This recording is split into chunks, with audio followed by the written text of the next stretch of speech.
Good evening, Oswego, and welcome to WTOP 10 Sunday Night News, your connection to Oswego and beyond. I'm Mike DeWolf. And I'm Paige Train. Today is September 30th, and this is your news, sports, and weather, all before the first commercial break. Let's take a look at your top stories. 10 News starts now.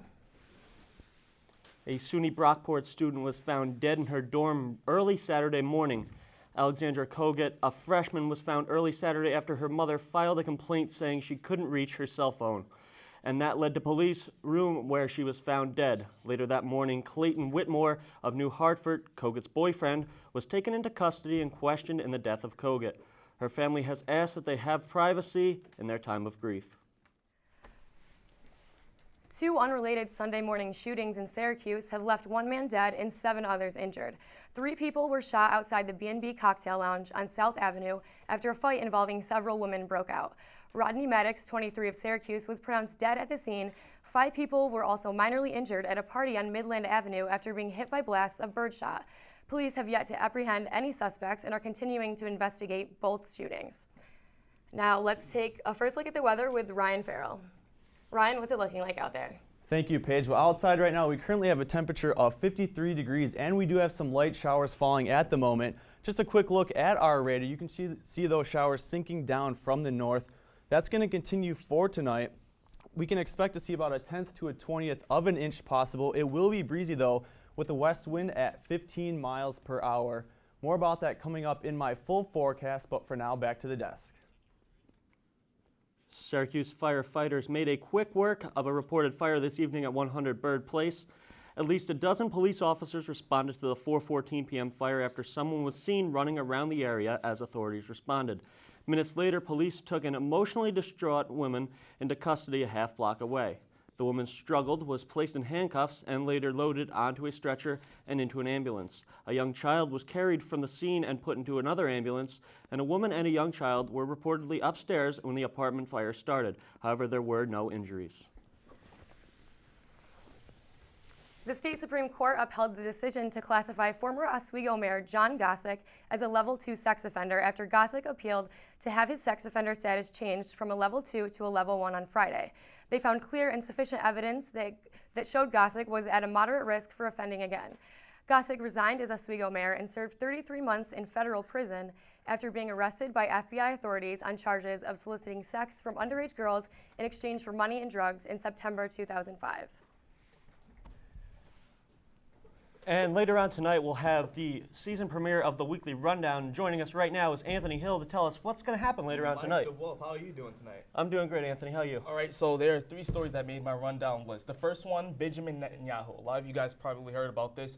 He spoke in front of the UN, pretty much pleading with the international community to stop Iran from enriching its nuclear program. Now, Iran says, we don't want to build weapons of mass destruction. We just want it for energy purposes. Now, Benjamin Netanyahu says they can possibly build a nuclear weapon and attack us. So we're talking about that. Also, President Obama and Mitt Romney, who could be the president. Their first debate is on Wednesday. I know that's going to be interesting. Can't wait for that. That's going to be in Denver. So we talk about what should Mitt Romney talk about, what shouldn't he talk about, what should President Obama talk about, what shouldn't he talk about. So that's going to be interesting. Also, new voter ID laws that have popped up around the country.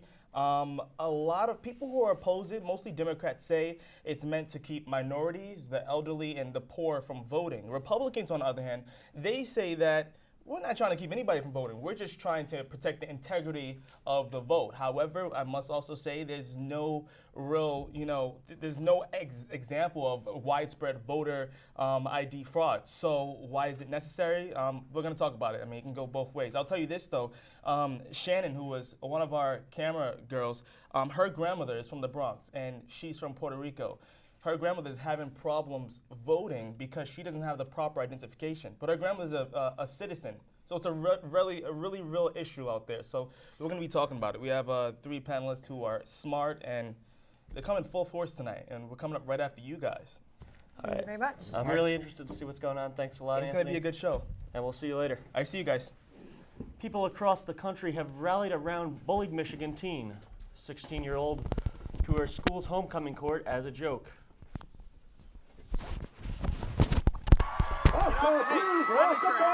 A superstar practically overnight.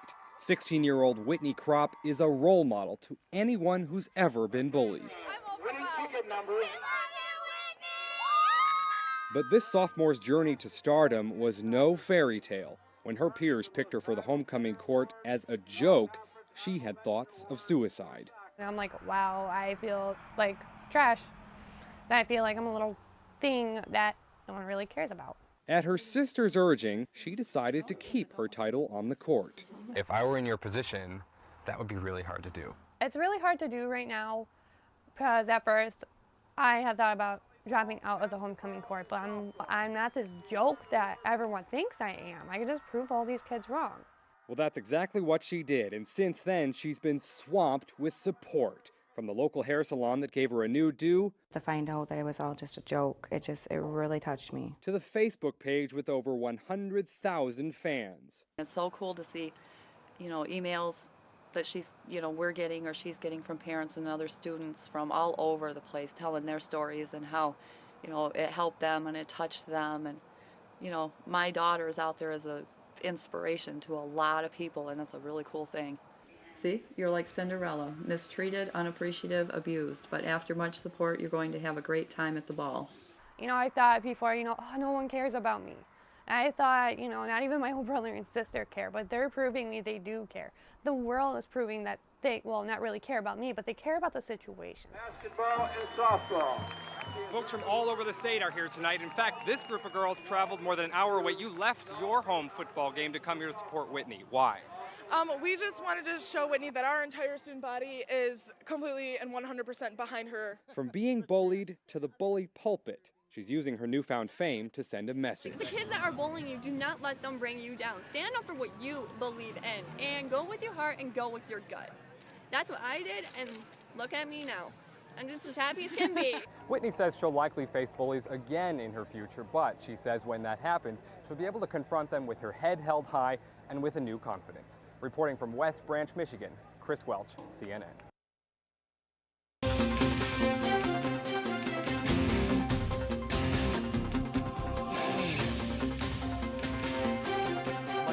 Deputy President for Strategic Initiatives at Kappa International Education, will speak on international and higher education on Monday, October 14th at 4 p.m. in Sheldon Hall, room 222. The event is free and is preceded by a reception with Wolf. For more information, call 315-312-3071.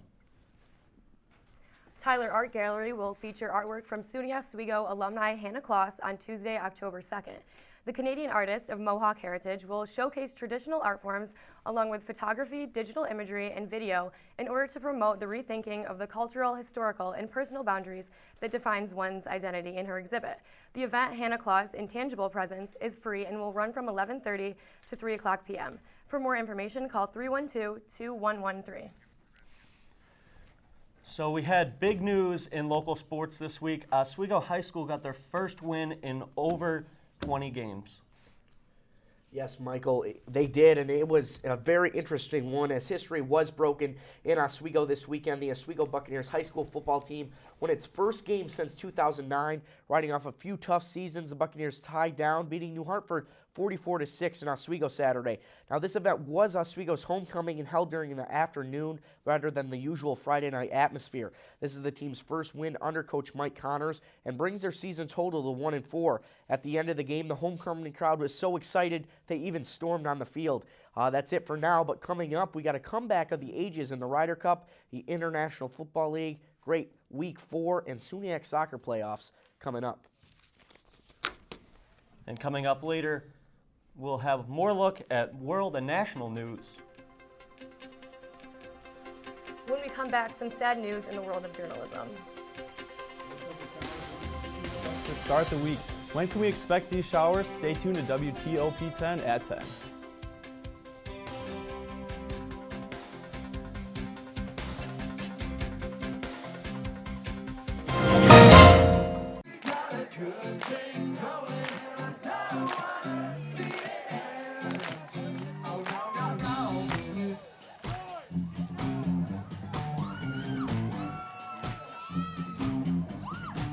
Hi, we're Real Big Fish. And you're watching WTOP 10. Like the number. Hair loss. Now this rash on my face. What's going on? For answers, ask your doctor the right question. Could I have lupus?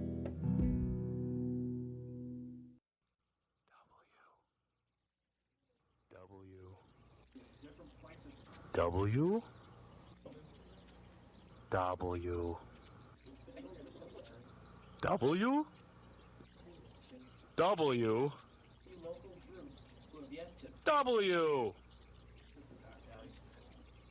W TOP.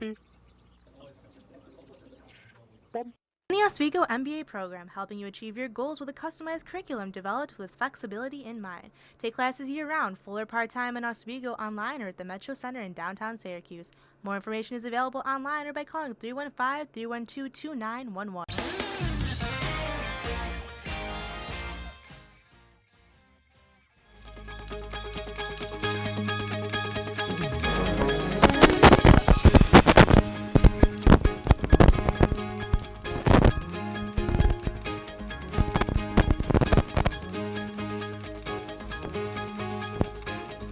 Good evening, Oswego. I hope you enjoyed your weekend.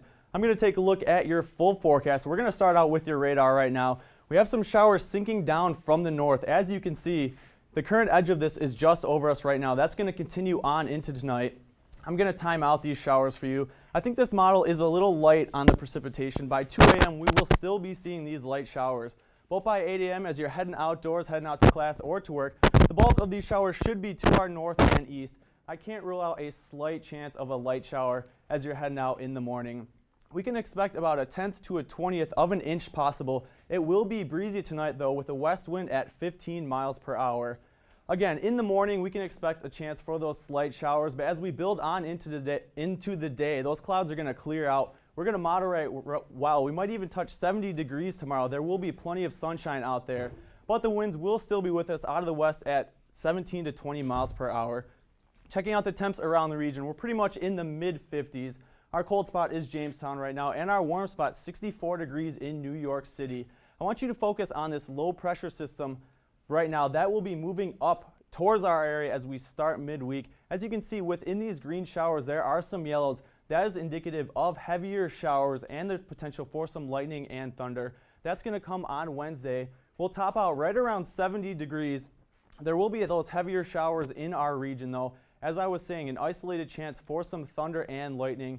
As we head on towards the weekend, Thursday, that's going to be my pick of the week. We're going to be at 68 degrees, plenty of sunshine to go on throughout the region. You can head outdoors, get those outdoor activities in. But on Friday, it looks like the chance for those showers will come back into our region later on Friday. We're going to be at 68 degrees.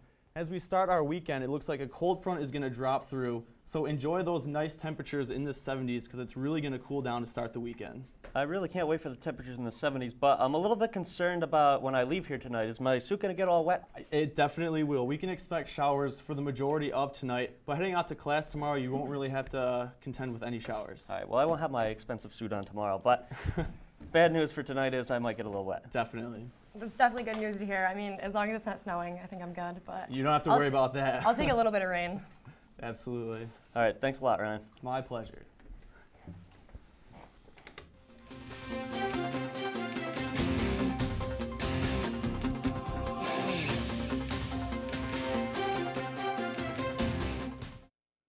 Arthur Ox Sulzberger, New York Times writer, died earlier Saturday at his home in Southampton, New York.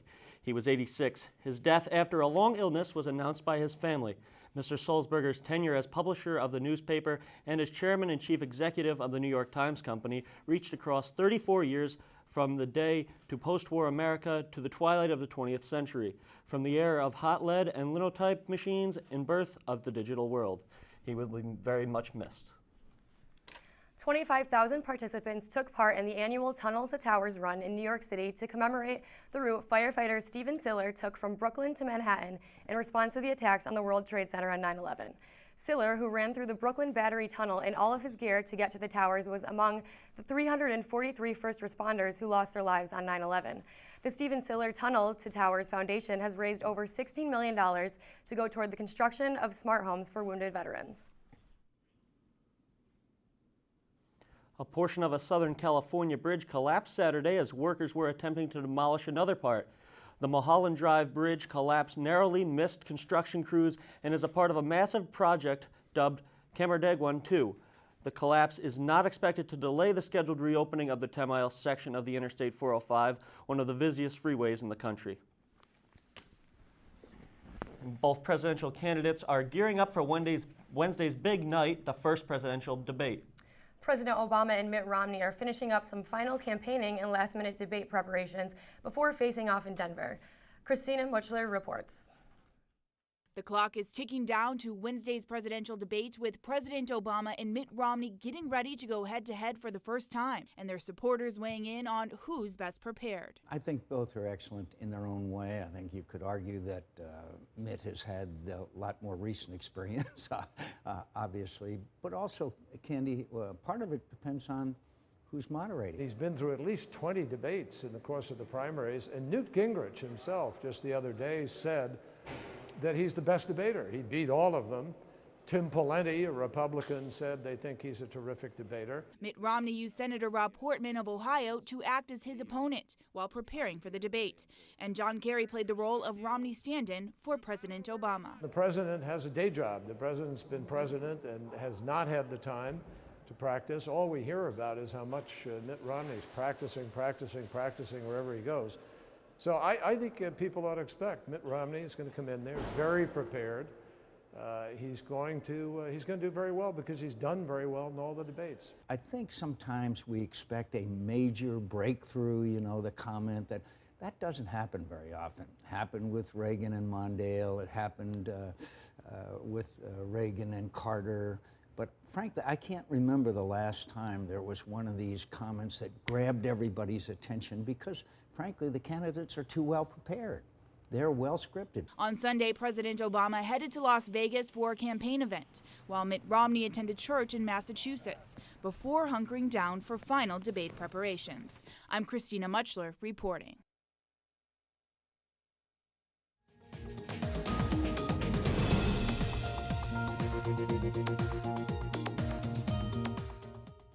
At least 30 people were killed Sunday in a wave of bombings in Iraq, making it the country's deadliest day in nearly a month. The country's majority Shiite Muslim community appeared to be the main target of the attacks, with a Shiite shrine among the targets. The blast seems to be part of a new increase in the level of violence in the country after a period of relative stability. There were 7 explosions in and around Baghdad, which killed 20 people. Police officials in the capital said at least 37 other people were wounded in the blast in the city center, the Baghdad neighborhoods of Al-Mashada and Al-Amel, and the nearby city of Tahi. Conflict in Syria rages on as 154 people were reported killed on Sunday at the hands of an apparent attack by Syrian government forces. Damascus residents fled the city after mortar shells rained down on the capital, accounting for half of the deaths that occurred on Sunday. The opposition local coordination committees of Syria reported that regime forces also executed 2 men, 1 woman, and 4 children in an eastern Syrian province.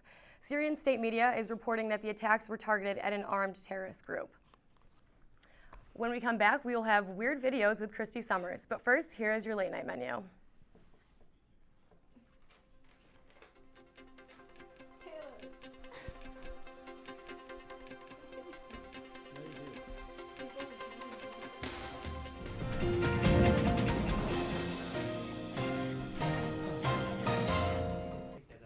Get your Smokey on. If you see someone in danger of starting a wildfire, step in and make a difference. Because 9 out of 10 wildfires can be prevented. Only you can prevent wildfires.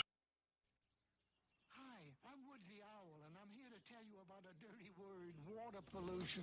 Kids, it's up to us to keep our lakes and streams clean and beautiful. We've been polluting the water with all kinds of junk like paper, cans, and gooey gunk. It looks ugly and it's killing our fish and ducks. Please don't throw junk in the water. Give a hoot. Don't pollute. In the city or in the woods, help keep America looking good. The Oswego MBA program, helping you achieve your goals with a customized curriculum developed with its in mind. Take classes year-round, full or part-time in Oswego, online or at the Metro Center in downtown Syracuse. More information is available online or by calling 315-312-2911.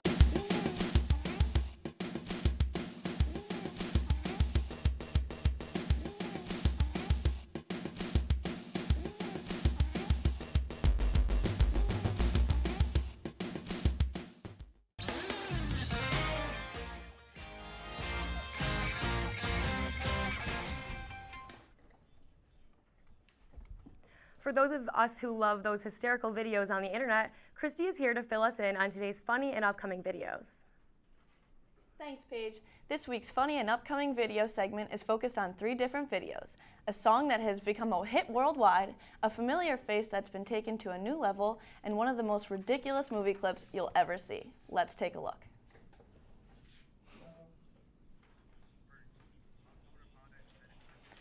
We apologize for technical difficulties. We're having some issues playing the video.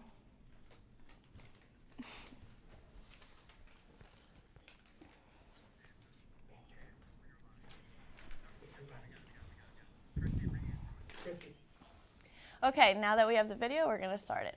Thanks. Oh. Okay, we don't have the video.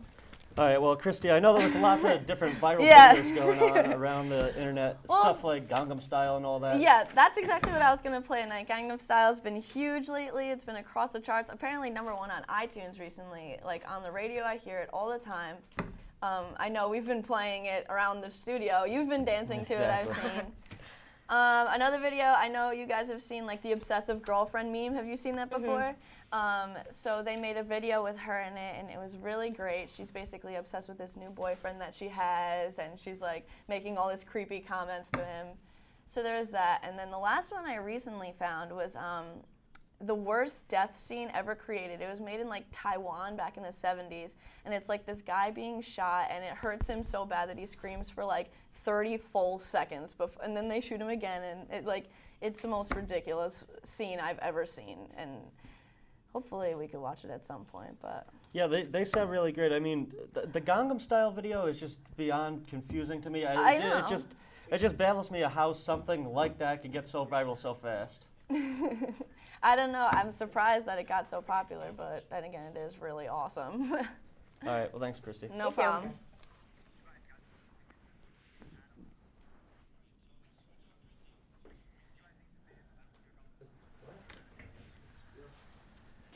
All right, well, lots of different things are going on around the sports world this week. I know the NFL is going crazy.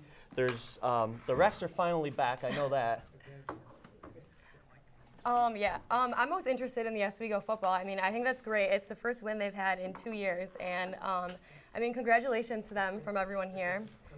Absolutely. I mean, it's just crazy. I know the baseball season's starting to go into the playoffs. Hot races down to the wire this weekend. Different things are going on around here. But right now we have our entertainment package, which is our Hollywood Minute. So let's take a look at that.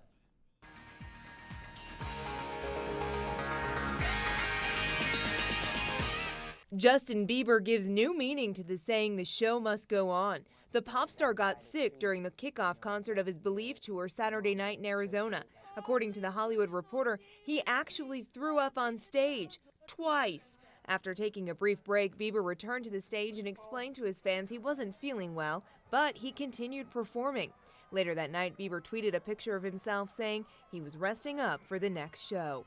Anne Hathaway is married. The actress and her boyfriend Adam Schulman exchanged vows Saturday evening in Big Sur, California. According to People magazine, more than 150 guests attended the nature-themed event, and the bride wore a custom Valentino gown. The couple started dating 4 years ago. Schulman proposed last November. Hotel Transylvania is a hit with moviegoers. The newly released 3D flick topped the weekend box office with $43 million in ticket sales. Coming in at number 2 is the sci-fi thriller Looper. The film stars Joseph Gordon-Levitt and Bruce Willis. Opening weekend ticket sales topped $21 million. And last weekend's #1 movie, End of Watch, slipped to number 3 with $8 million in ticket sales. For Hollywood Minute, I'm Elizabeth Corridon.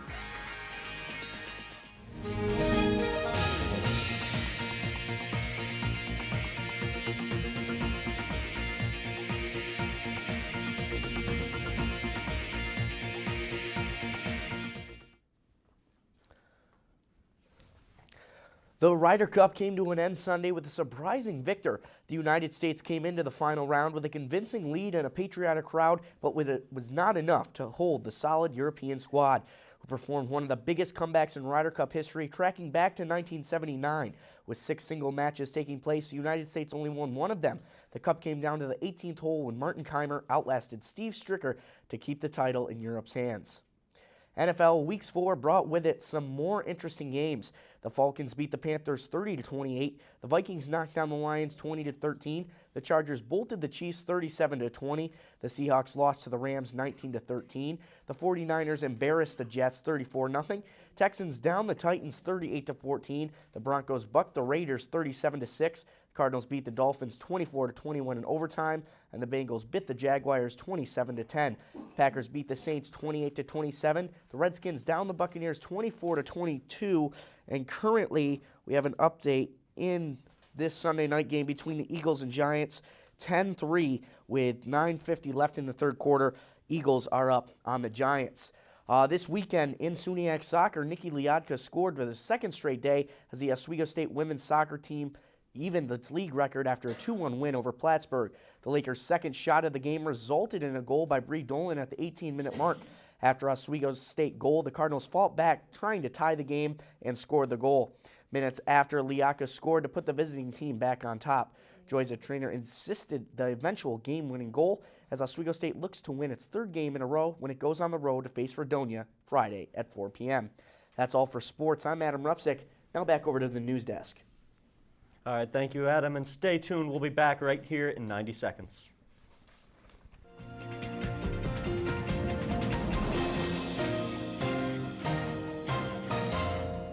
Oswego MBA program helping you achieve your goals with a customized curriculum developed with flexibility in mind. Take classes year-round, full or part-time in Oswego online or at the Metro Center in downtown Syracuse. More information is available online or by calling 315-312-2911. Hi, I'm CNN's Rob Marciano, and you're watching WTOP 10, your television station. I'm lucky. I get to do something I love. How many of you think homework is just as important as teamwork? I help keep kids in school. Good, and that's the name of the game. My name is LaDainian Thomason. I don't just wear the shirt, I live it. Give, advocate, volunteer. Live United.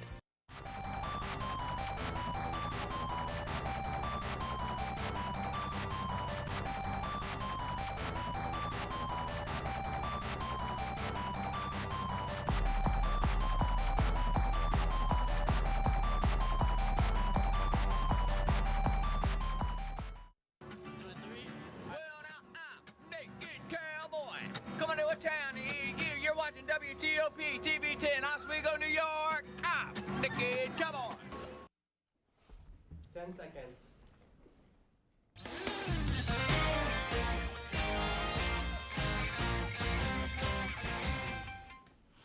All right, Ryan. Well, I know you talked about the weather a little bit earlier, but what are we looking at for tomorrow? Is it going to be a total washout for the people that just tuned in? No, actually, the only time you're really going to have to worry about is if you have an 8 a.m. class, if you're heading out there. After that, we're really going to clear out, and we're going to moderate to the mid-60s. Those clouds are really going to head off to our east. Plenty of sunshine out there, so you really aren't going to have to worry about the rain tomorrow. Head outdoors and enjoy those activities.